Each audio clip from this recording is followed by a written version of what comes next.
In November 2022, a 30-year-old guy with messy hair lost $8 billion of other people's money in just 10 days.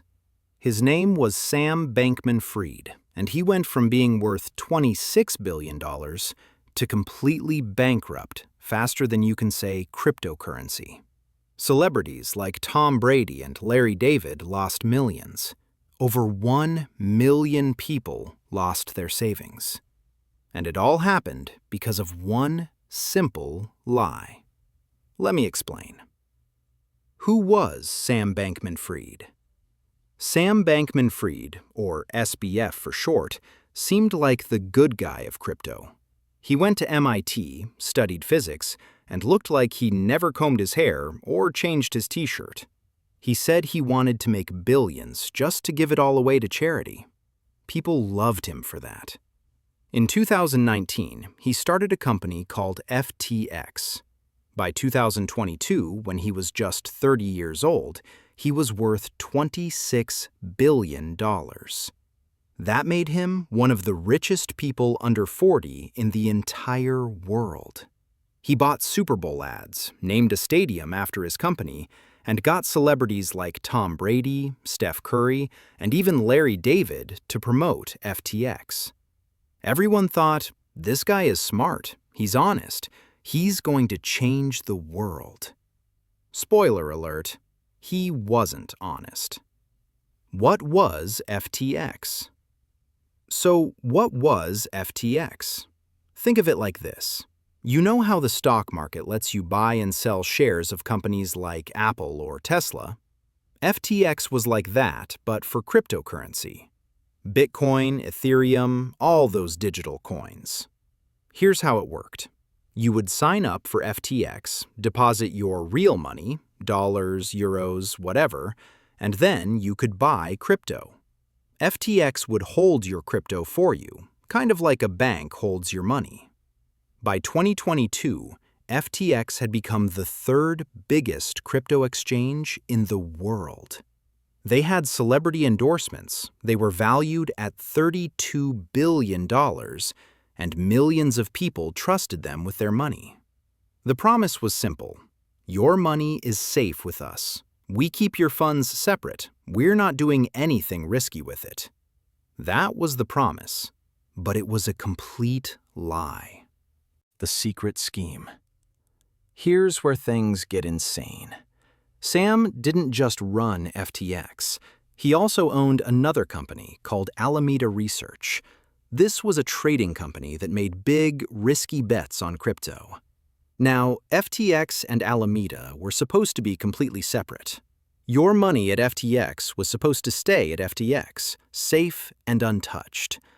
But that's not what happened.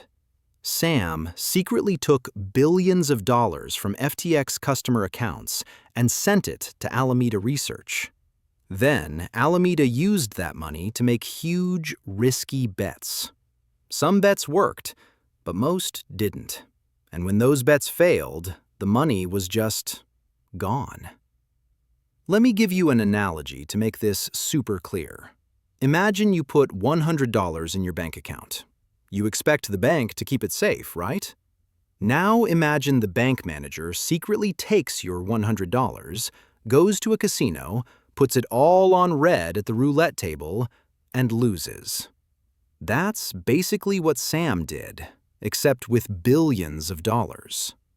By mid-2022, there was an $8 billion hole in FTX's accounts.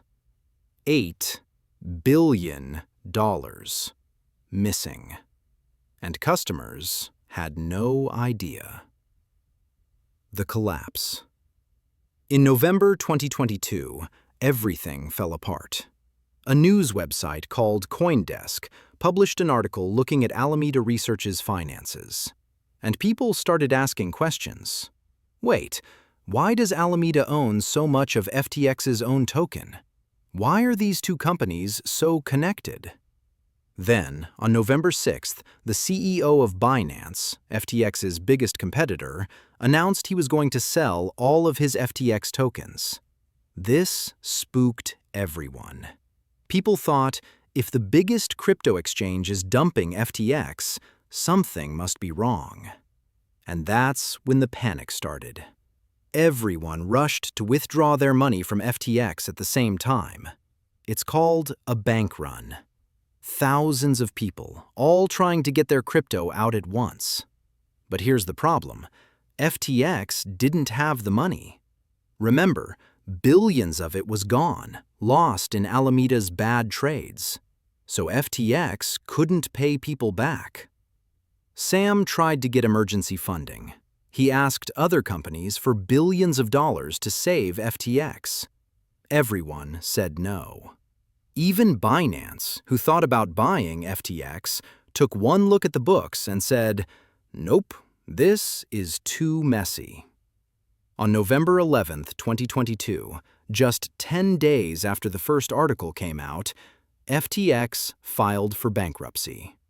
A $32 billion company went to zero in a week and a half. The aftermath. More than 1 million customers lost access to their money. Some people lost their entire life savings.